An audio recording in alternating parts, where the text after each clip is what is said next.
People think Thanksgiving smells like pie and family. For me, it smells like smoke and betrayal. I was 18 when my parents kicked me out that night.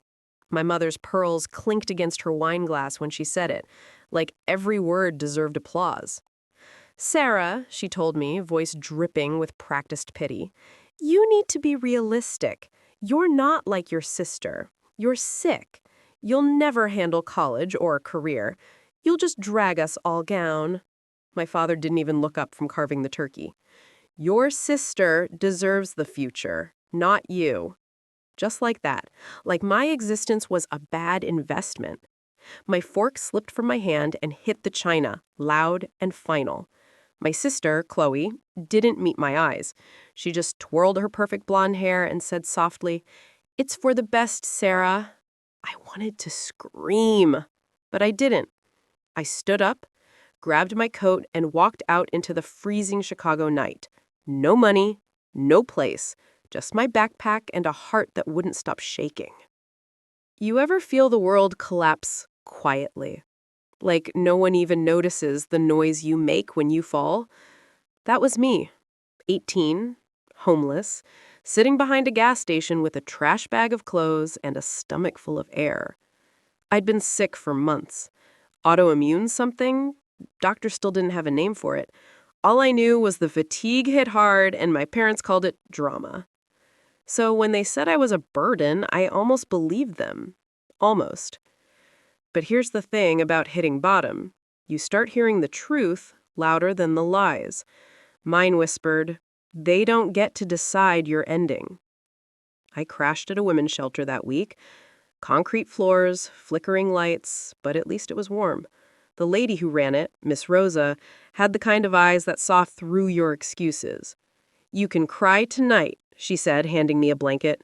"Tomorrow you fight." That stuck with me. I got a job at a diner 2 blocks over, pouring coffee for businessmen who didn't look twice at me. My wrists ached from the trays, my meds made me dizzy, but I smiled anyway. Every dollar went into a jar labeled future. I didn't know what future, just that it'd be mine. 2 months later, I met Ethan, a regular at the diner. Mid-20s, expensive watch, eyes like he'd read too many tragedies. He tipped well, talked soft, and always ordered black coffee and a BLT. One night he said, "You ever think you're meant for something bigger, Sarah?" I laughed. "I'm just trying to make rent." He smiled. That's step 1. Turned out he was an analyst at a venture firm downtown.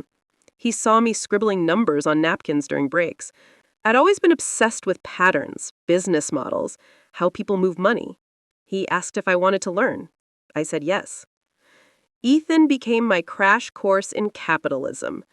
I'd meet him after shifts sitting in his car outside the diner while he showed me market reports on his iPad. I learned fast. Turns out, when you've been told you're worthless, proving people wrong becomes fuel.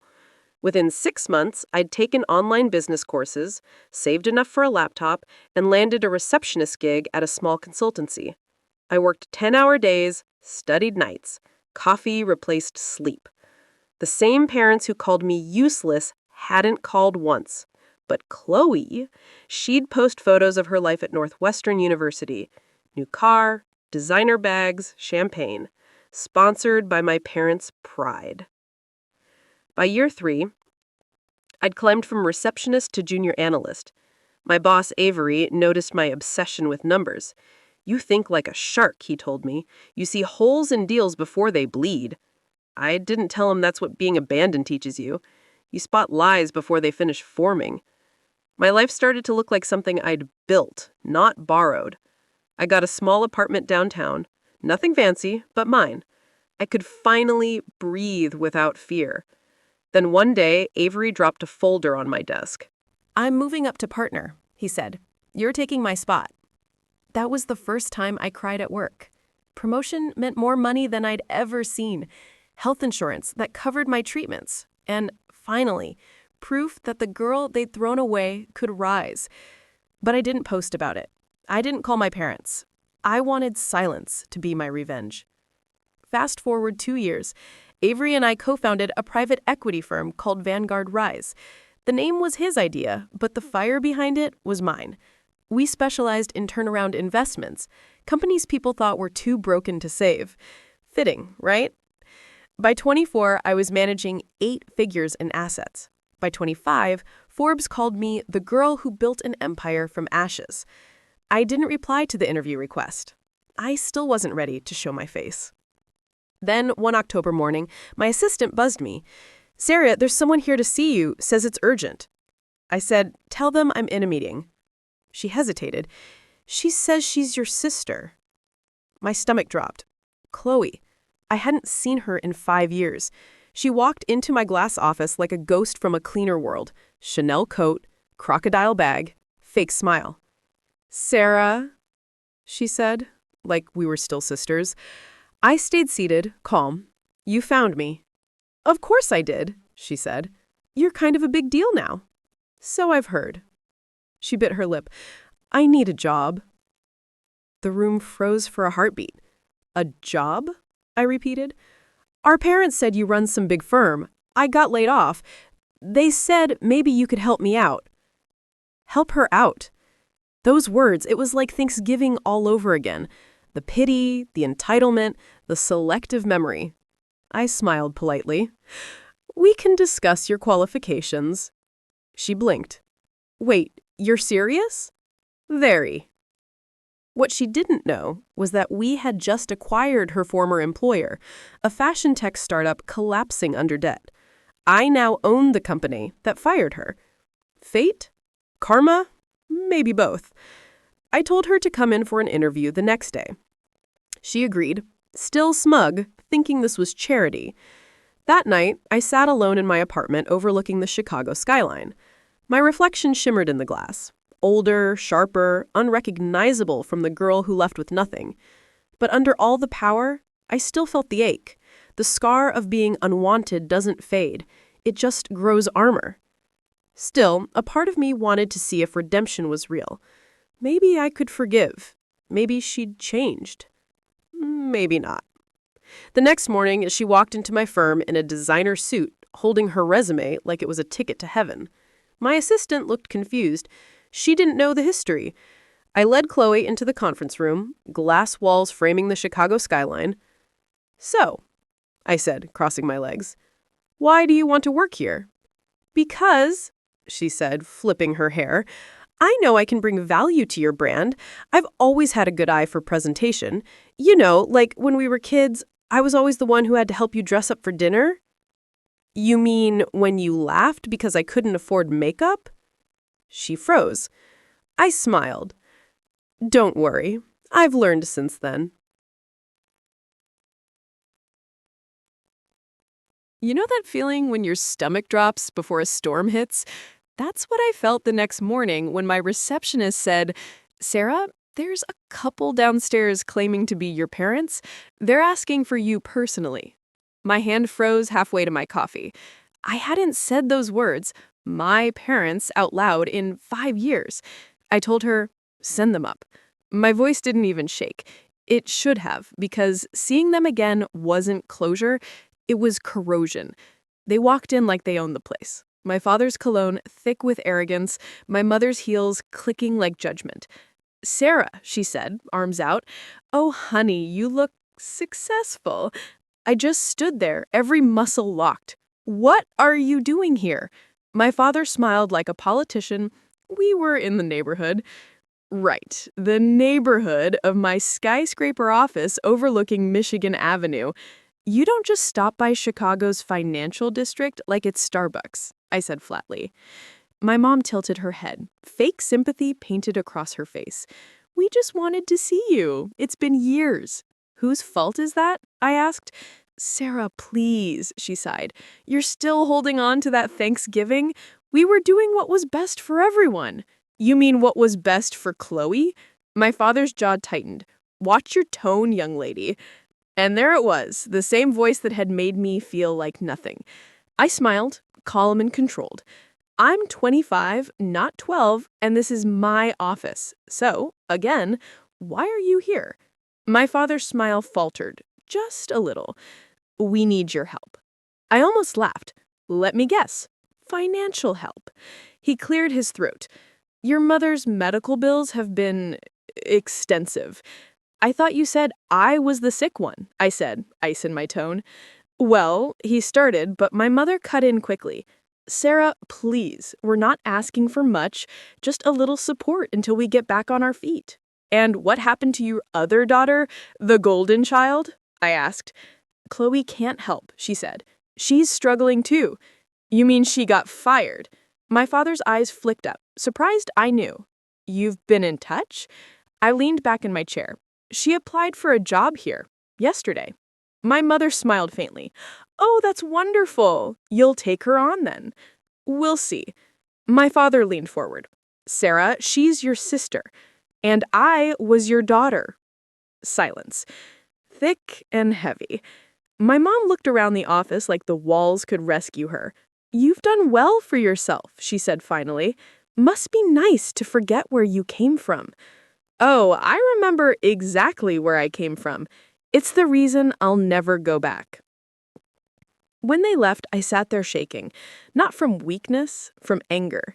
The kind that burns quiet, like oil under ice. I called Avery. They showed up, I said. Who? My parents. He whistled. That's a plot twist. Yeah, and they want money. You're going to give it to them? Not yet. He chuckled. Cold. I like it.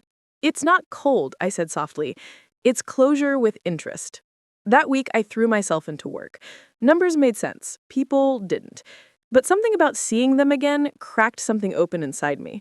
Every deal I closed, every handshake I faked, it all started to feel heavier. I was winning, sure, but winning what? A life built on proving people wrong? Sometimes revenge tastes like champagne, sweet, expensive, and a little hollow. Then Chloe came back. This time, she looked nervous. No makeup. Her confidence dimmed. Sarah, please, just hear me out. I sighed. You've got 5 minutes. She sat across from me, eyes glossy. I messed up. The job I had, it wasn't just fashion marketing. It was a joint venture. And the investors, they're the same ones your firm is about to buy out. My blood chilled. You mean the DeVoe Group? Yes, she whispered. They're shady, Sarah. I didn't know what they were doing at first, but it's bad. They launder through shell companies. I tried to back out, but what? She swallowed hard. They said if I talk, they'll ruin me. And now that your firm's getting involved, they might come for you too. I sat there processing it, adrenaline crawling under my skin. Avery had been pushing that acquisition for weeks. It was supposed to be our biggest deal, the one that'd cement Vanguard Rise in the top tier. If what she said was true, it wasn't just dirty, it was dangerous. Why tell me this now? I asked. Because, she said softly, you're the only one who ever did the right thing. I wanted to laugh. You kicked me out. I didn't want to, she whispered. They made me. You were 18 too. Yeah, but I wasn't strong like you. For a split second, I saw the little girl who used to sneak me candy when Mom wasn't looking. Not the golden child, the scared one. And something in me softened just a little. All right, I said finally. You want redemption? Help me expose them. The next week was chaos in heels. I worked double time, quietly pulling DeVos financials while pretending everything was normal. Chloe fed me insider details, accounts, names, encrypted memos. Together, we started piecing it together. Late nights, coffee, fear. For the first time since Thanksgiving, we were on the same side. But family ghosts don't die easy. My parents called again. Sarah, honey, my mom said, voice sugary. Your father's thinking maybe we could all have dinner. Reconnect. Reconnect, I repeated, staring at the glowing spreadsheet on my laptop. You mean so you can feel less guilty? Don't be cruel, she sighed. I'm not, I said. Just honest. She hesitated. We miss you. No, I said quietly. You miss control. I hung up. The night before the deal was supposed to finalize, Chloe didn't show up at our meeting spot. I waited an hour at the cafe, texting, calling, nothing. My chest tightened. Something was wrong. Then, around midnight, I got a message from an unknown number. Quote, "Back off or she disappears like you should have." End quote. My heart froze. I called Avery. "We've got a problem." Sarah, "Slow down. Chloe's missing and Devon knows." Silence. Then, "You think it's connected? It's too clean not to be." He sighed. "I'll make some calls." But the next morning, Avery didn't show up either. His phone went straight to voicemail. That's when the fear kicked in. Not for me, but for her. I wasn't that 18-year-old anymore. I had money, power, and resources. I called a private investigator, a guy named Dean who owed me favors from an old deal. Within 12 hours, he traced Chloe's phone to a warehouse on the south side, a Devon-owned shipping front. "You're sure about going in yourself?" he asked. "You got the look of someone who's about to get herself killed for closure." "I'm sure," I said. "And I don't die easy." The warehouse smelled like oil and dust. My heels clicked against the concrete, echoing through empty aisles of crates. Then I heard it. Muffled crying. "Chloe!" She was tied to a chair, bruised but alive. I cut her loose, hands shaking. "We gotta go." But before we reached the exit, two men stepped out of the shadows. "Not so fast," one said, in a thick accent. "You must be the big sister." I didn't think. I moved. Grabbed a metal rod from the floor, swung it hard. It connected. The sound was ugly, but survival never sounds pretty. Chloe screamed as I dragged her out to Dean's car. We sped off into the night, tires screeching. I called Avery again, but it wasn't his voice that answered. "Miss King, this is Marcel Devon. I believe you've been snooping where you shouldn't." "Where's Avery?" I demanded. "Let's just say he's been relocated." "You touch him, I burn your empire to the ground." "You can try," he said, and hung up.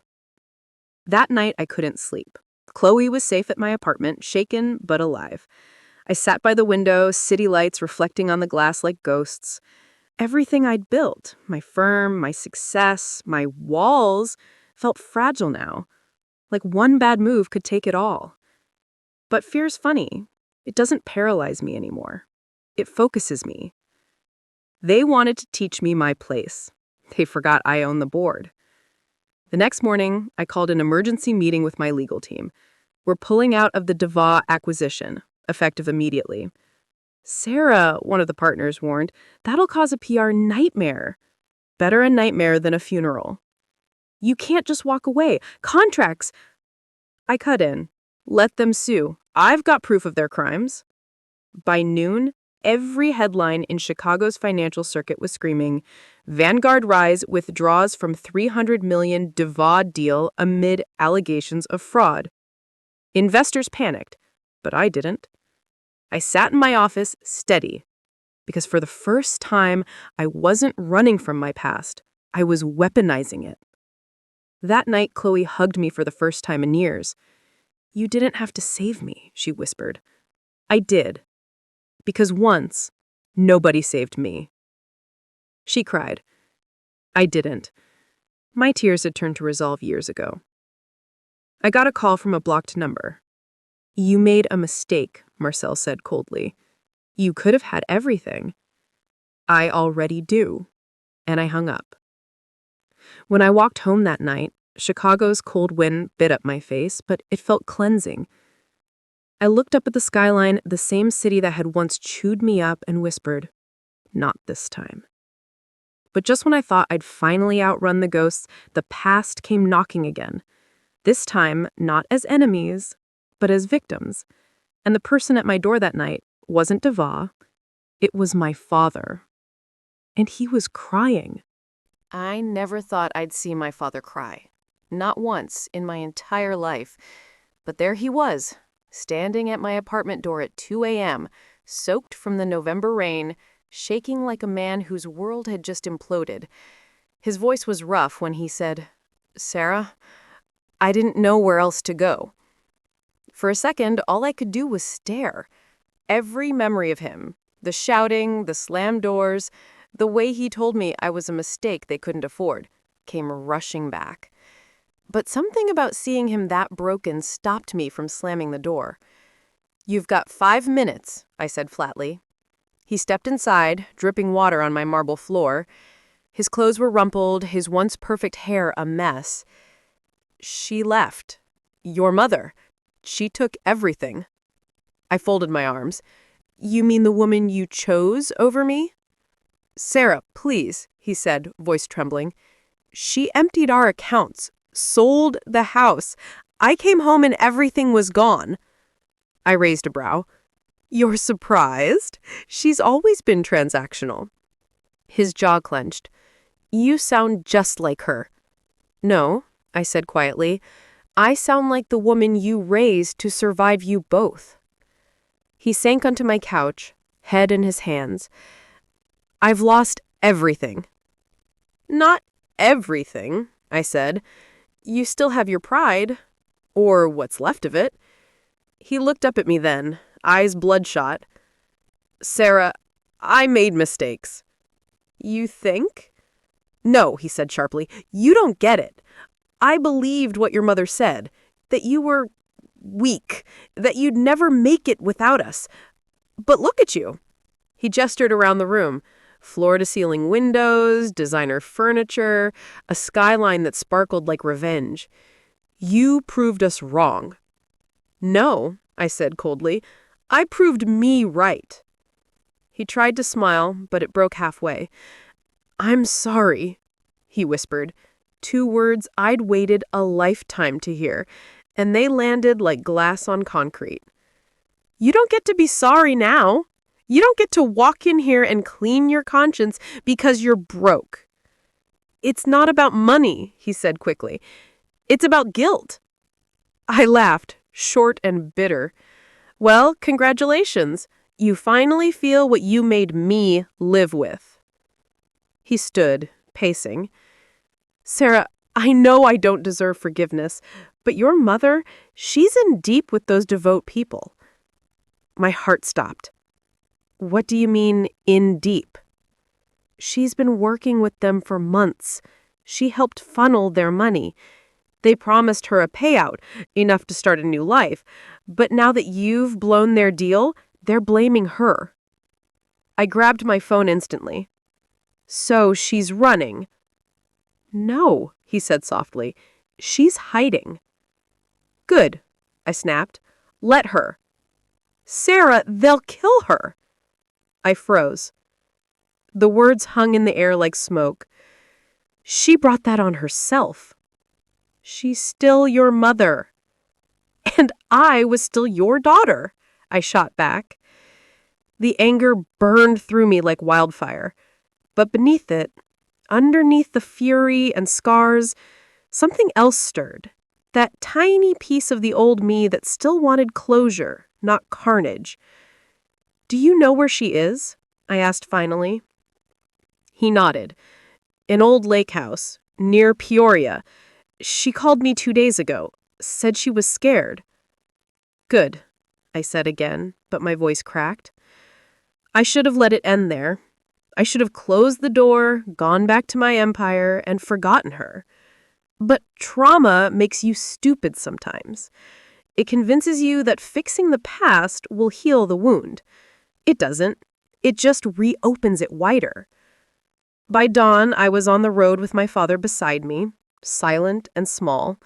The same man who once told me I'd never amount to anything now looked like he might crumble from the weight of his own choices. The drive was long, gray, quiet.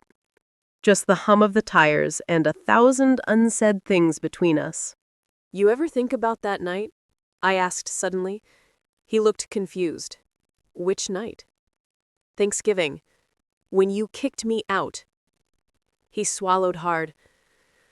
"Every day. Do you regret it?"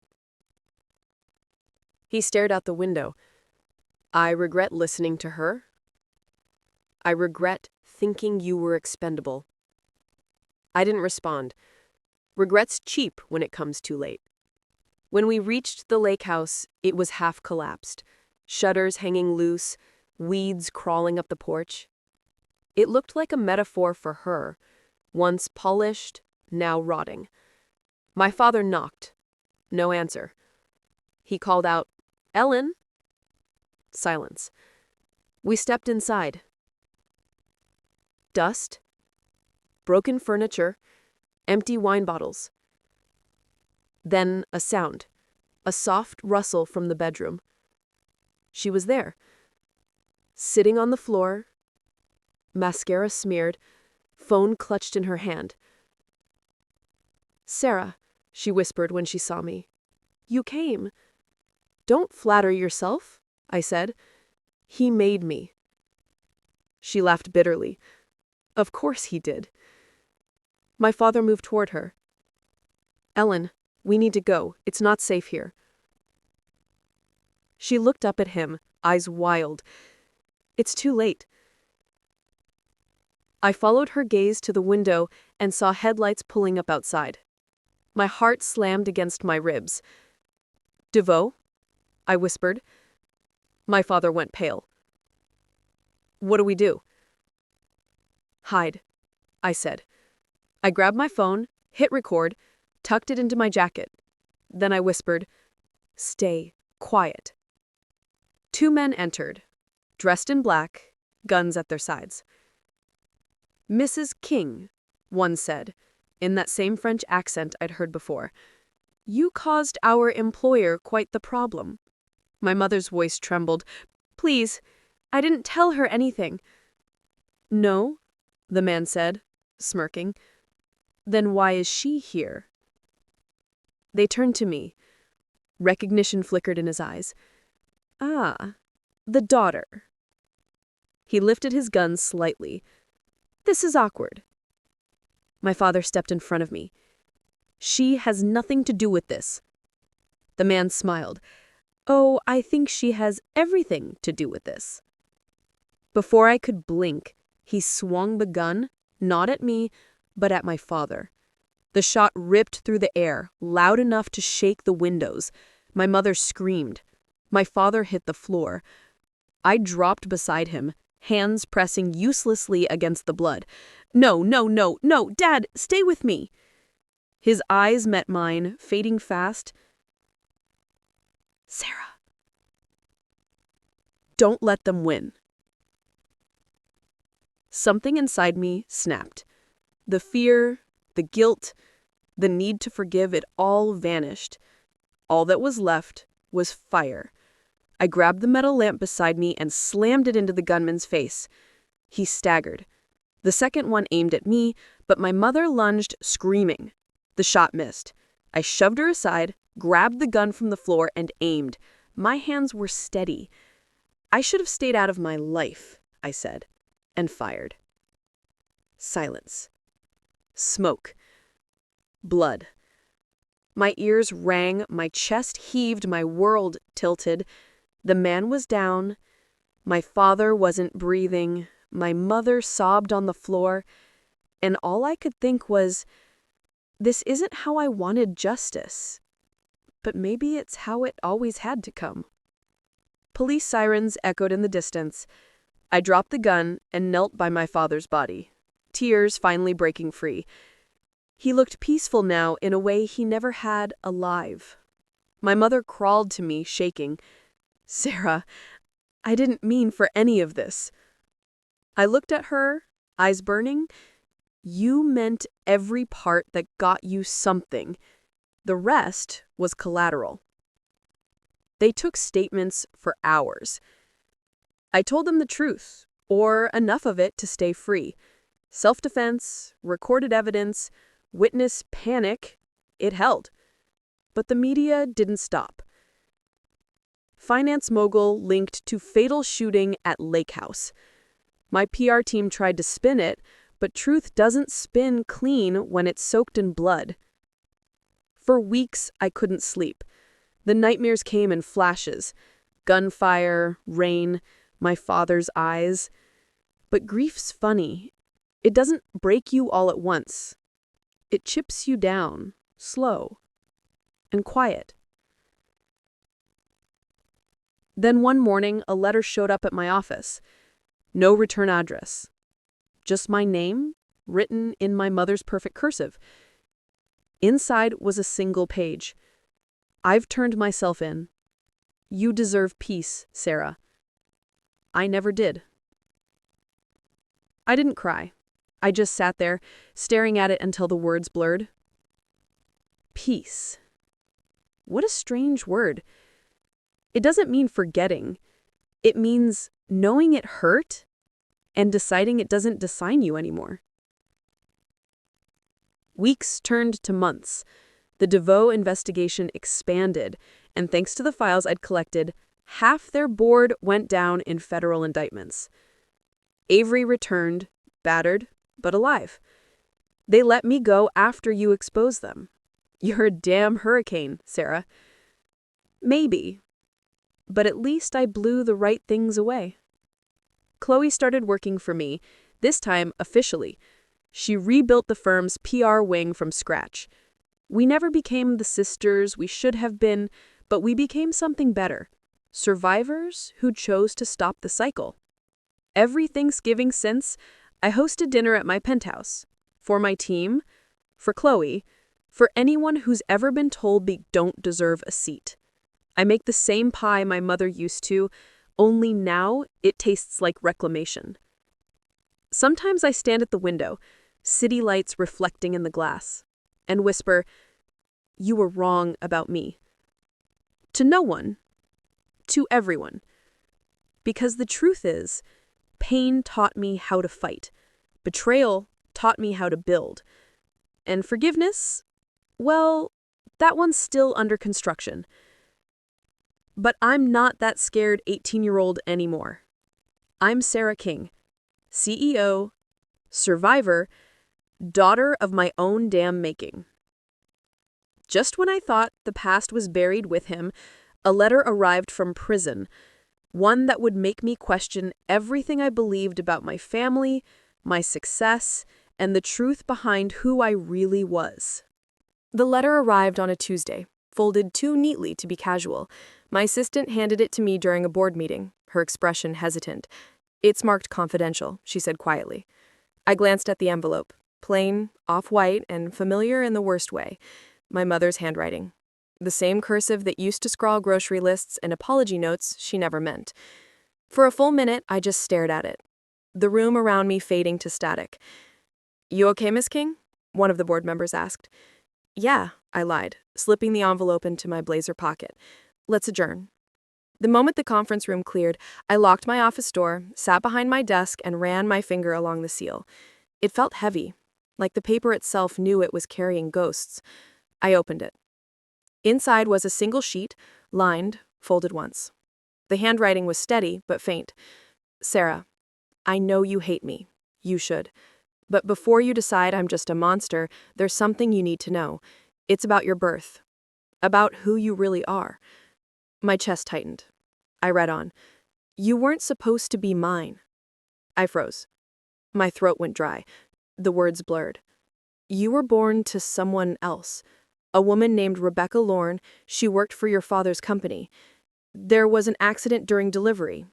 You were transferred to a private wing, and your father, he switched the records. You were meant to go to her, but he wanted a daughter and she wanted to disappear." I dropped the letter, like it burned. For a few seconds, I couldn't even breathe. Every piece of my life, every rejection, every scar, every cruel word suddenly tilted sideways. "What the hell?" I whispered. I picked it up again, hands trembling. I didn't know until years later. When I tried to leave him, he told me the truth. Said you weren't really ours, so if I walked away, I'd never see you again. I stayed because I couldn't lose you, even though I'd already lost myself. Tears blurred the ink. "You deserve to know. There's a box in my attorney's office under your name. It has everything. DNA records, birth files, photos. Maybe it'll help you forgive me someday. Or at least understand why I broke the way I did. Signed, Mom." The paper crinkled in my fist. I didn't know if I wanted to scream or throw up. All those years of thinking I was unwanted, and I wasn't even theirs to reject. Rebecca Lorne, I whispered to the empty room. Who the hell are you? That night, I didn't sleep. I poured bourbon into a glass and sat by the window, watching the city blink beneath me. The skyline looked like something I'd built out of pain and steel, but now, even that didn't feel solid. I'd spent my entire life defining myself by what my parents did to me. Who was I if they weren't even my parents? By morning, I'd made a decision. I called my lawyer, requested the sealed file, and had it delivered directly. When it arrived, it was a small wooden box, no bigger than a shoebox, but heavier than a lifetime. Inside, a stack of hospital forms, 2 old Polaroids, and a birth certificate. The mother's name, Rebecca Lorne. The father's line, unknown. My birth hospital matched, my blood type matched. It was real. I flipped through the Polaroids. One was of a woman in a hospital bed, exhausted but beautiful. Dark hair, soft smile, eyes that felt familiar. The other was of a baby, wrapped in a blanket, labeled Sarah. I swallowed hard. She looked like me. There was one more thing inside, a sealed envelope with my name written on it, but in different handwriting. I opened it. Sarah, if you're reading this, then the truth found its way to you. I was 19 when I had you. I wasn't ready, and I made choices I regret every day, but I never stopped looking. If you ever want to know me, I'll be waiting. It was dated 5 years ago. No address, just initials. RL. I sat there for a long time. Letter in one hand, my mother's confession in the other. Then I did what I do best. I started digging. Within a week, my team tracked down an address tied to a Rebecca Lorne in Seattle. Quiet neighborhood, modest townhouse. I flew out without telling anyone, not even Chloe. The flight was silent, tense, like I was heading towards something sacred and dangerous all at once. When I got there, it was raining. Of course it was. Seattle always feels like it's grieving. I parked a block away and walked the rest, clutching an umbrella and my courage. The house was small but warm, plants on the porch, wind chimes tinkling softly. My heart was hammering so hard I thought I'd pass out. I knocked. A woman opened the door. Late 40s, dark hair streaked with silver, those same eyes. For a second, neither of us spoke. Then she whispered, "Sarah?" I didn't even remember telling her my name. It just hung there, like a note we'd both been holding for decades. I got your letter," I said. Ellen, she told me the truth." Her lips trembled. I hoped she would someday. "Why didn't you come find me?" I asked. "I tried," she said softly. "He made sure I couldn't." She invited me in. The house smelled like lavender and old books. Photos lined the walls. Landscapes, not people. "I never married," she said quietly, like she owed me that truth. "I couldn't. No one ever measured up to the peace I lost." I swallowed hard. That peace was me. She nodded, tears shining. "You look just like your father. He was kind, brilliant, died before you were born." We sat for hours, piecing together the story. She'd worked for my father's firm, young and scared, and got pregnant. When she refused to terminate, he cut her off. My adoptive father, a senior partner, covered it up. My mother agreed to the switch in exchange for silence and money. And me? I was the collateral again. By the time I left, it was dark. Rebecca hugged me at the door, hesitant but desperate, like she was afraid I'd vanish if she let go. "You don't owe me anything," she whispered, "but I'll always love you." "You already did," I said quietly. On the flight back, I stared out the window, city lights below blurring into constellations. For the first time in years, I didn't feel angry, just hollow. But hollow in a way that felt like space, not loss. When I landed, Chloe was waiting in my office, pacing. "Where the hell have you been?" she demanded. "Seattle." "For what?" I handed her the letter. She read it slowly, eyes widening. "Sarah? Holy crap!" "Yeah," I said. "Guess we really are sisters by choice." She hugged me without hesitation. The kind of hug that doesn't fix anything, but says, I'm here anyway. I didn't realize how much I needed that. Weeks passed. I kept working. Deals, meetings, interviews, but something had shifted. I wasn't chasing approval anymore. I wasn't building to prove I mattered. I was building because I could. Then came the charity gala, a yearly event I'd hosted since the firm's founding, a way to flaunt philanthropy and power in one glittering night. This year's theme was rebirth. I wore black silk and diamonds, but no armor. Avery showed up, grinning. You look like someone who finally slept. Maybe I did, I said, smiling. Halfway through the evening, a journalist cornered me. Miss King, after everything that's happened, the DeVoe scandal, your family tragedy, what keeps you going? I looked at her and said, gratitude, and the fact that no one else gets to write my ending. Applause broke out nearby as Chloe took the stage to announce a new foundation in my father's name. Not for power or legacy, but for education grants for kids who'd been kicked out, abandoned, or told they didn't deserve a future. The room went quiet as she said, for every Sarah who was told she wasn't enough, this one's for you. I felt my throat tighten. For the first time in my life, I wasn't surviving. I was living.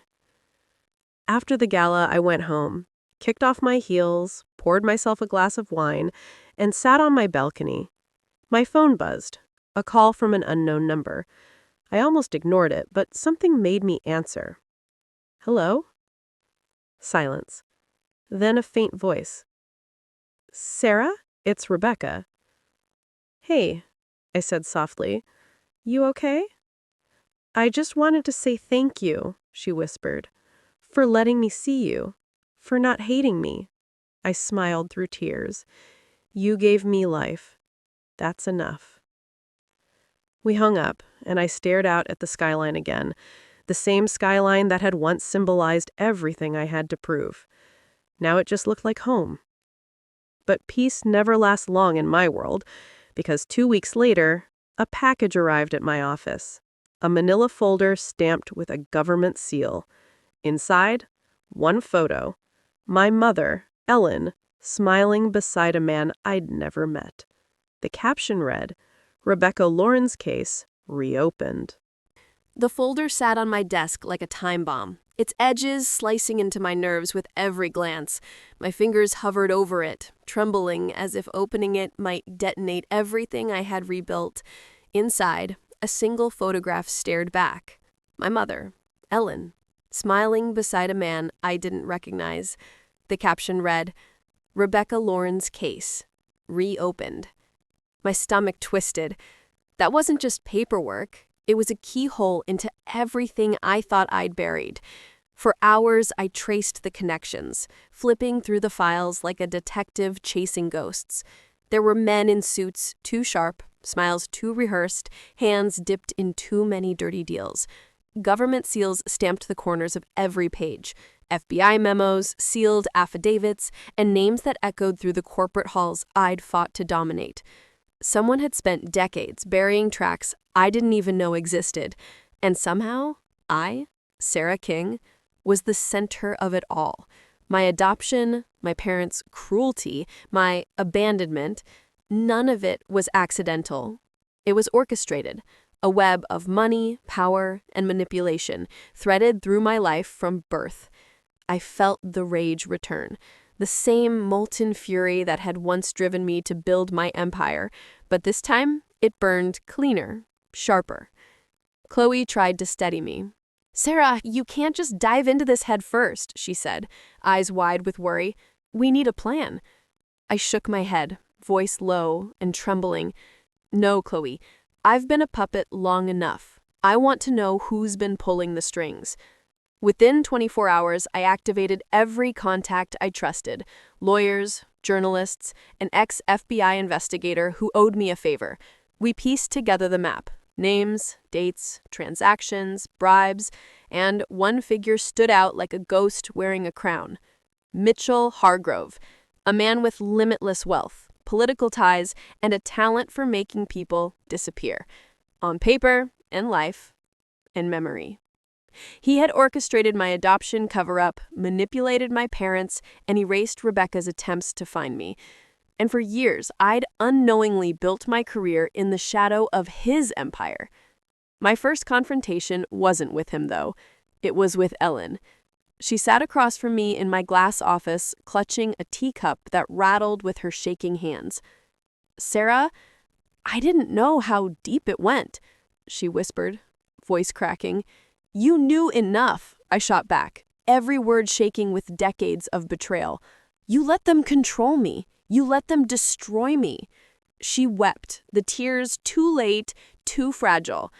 I was scared. They made me feel like I had no choice. I leaned forward, eyes locked on hers. "You always had a choice. You just didn't choose me."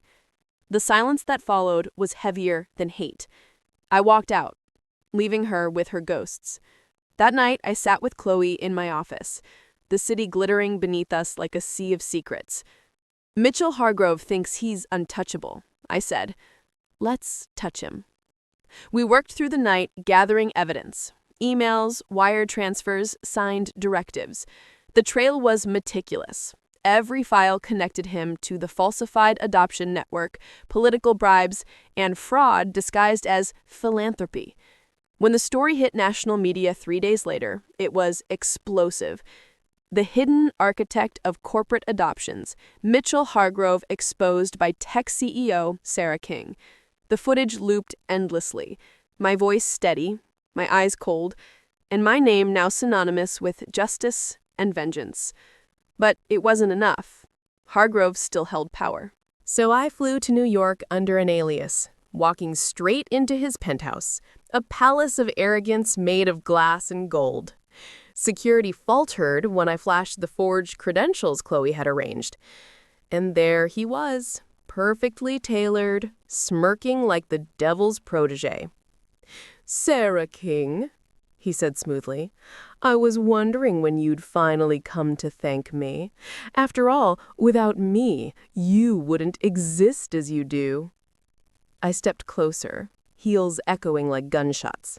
"You ruined lives," I said. "You stole mine."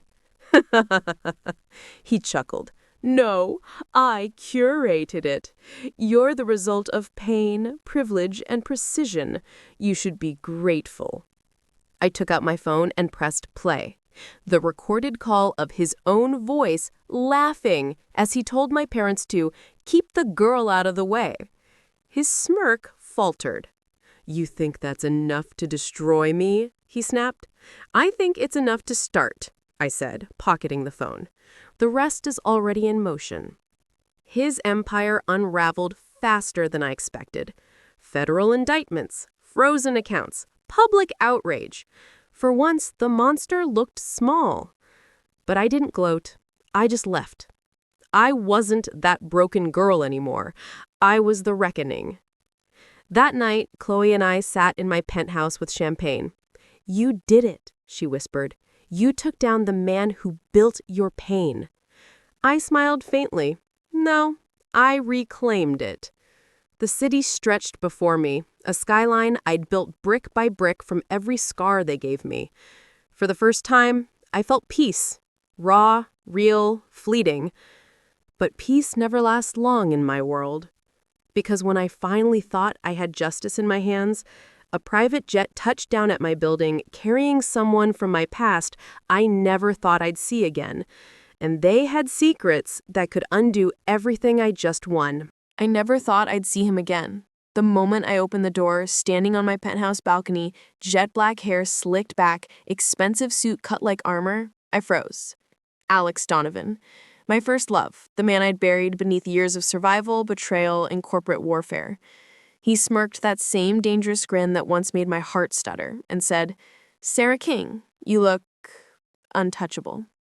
I didn't answer. I just studied him, the private jet behind him gleaming against the skyline, screaming money and power. "You shouldn't be here," I said finally. "Relax," he replied, stepping closer. "I'm not here to fight. I'm here to talk." The word talk made me laugh bitterly. but I let him in anyway. He moved through my home like he still belonged in it, eyes tracing the empire I'd built from ashes. "You did it," he murmured. "Hargrove's finished. You finally got your revenge." I poured us both a drink, my voice low. "I didn't do it for revenge. I did it because they deserved it. They tried to break me. I rebuilt myself instead." His gaze softened, dangerous and familiar. "And what about you, Sarah? Who fixes you?" The question sliced deeper than I wanted to admit. Before I could answer, my phone buzzed. Unknown number. A voice I hadn't heard in months said coldly, "Sarah King, stop playing games. We know everything. About your family, your birth, your allies. If you want your victory to last, meet us at the docks, midnight." Then silence. My heart slammed against my ribs. Chloe entered, saw my face, and immediately tensed. "What happened?" "Someone's coming for me. They know everything." Chloe didn't hesitate. "Then we don't wait. We go first." Within hours, we were in motion. Black SUVs, encrypted comms, and a small arsenal of evidence that could dismantle anyone still tied to Hargrove's corruption. The night at the docks was soaked in mist, the kind that makes the world feel haunted. A single black boat waited, engine running. Alex stood beside me, a silent shadow of strength. "You sure about this?" "I'm done being afraid." A figure stepped out of the fog, tall, sharp, eyes that had seen too much. "Sarah King, finally. I've been watching you. Hargrove was never the real threat. He was a symptom. I'm the one who kept your past buried." I didn't flinch. "Then you already know what happens next." "You think you've won?" he snared. "Everyone you trust has been compromised. You're fighting shadows." "Good," I said, "because I know how to become one." The first punch came fast. Chloe disarmed his man before I could blink. Alex moved like lightning, shoving one of the guards into the water. Chaos exploded across the dock. Gunmetal, rain, adrenaline. I dodged a swing, grabbed my bag, and yanked out the flash drive folding Hargrove's entire digital empire. "This ends tonight." "You can't stop what's coming," he spat. "Watch me," I whispered. I jammed the drive into my laptop and hit send. In seconds, encrypted data streamed into federal and media servers around the world. Headlines would be live before sunrise. The man stumbled, realizing too late what I'd done. You've destroyed everything." "No," I said, stepping forward, soaked, shaking, unstoppable. "I've exposed it." Sirens wailed in the distance. The police stormed the pier, arresting his men as Chloe pulled me aside. Alex stood beside us, breathing hard, soaked to the bone, his eyes burning with pride and worry. "You did it." "We did it," I corrected. For the first time, victory didn't feel hollow, it felt earned. My parents, their secrets, Hargrove's empire, all of it was over. I stood at the edge of the dock, staring at the city lights bleeding into the dark water, and felt something I hadn't felt in years: peace. Later, in my penthouse, Chloe handed me a glass of champagne. "To freedom," she said. "To control," I replied with a faint smile. Alex moved closer, his voice a low murmur. "Are we really done?"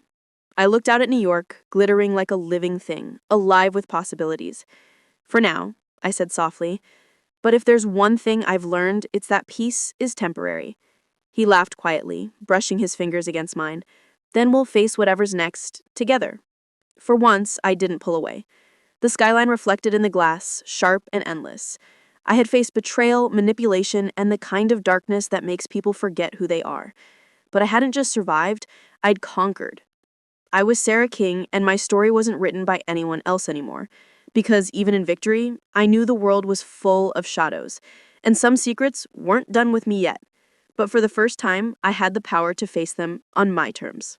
If this story touched your heart or made you feel every twist of pain and justice, don't forget to hit like and subscribe for more powerful stories like this. Your support means everything and keeps these emotions alive on screen. And before you go, leave your valuable thoughts in the comments. I'd love to hear how this story made you feel.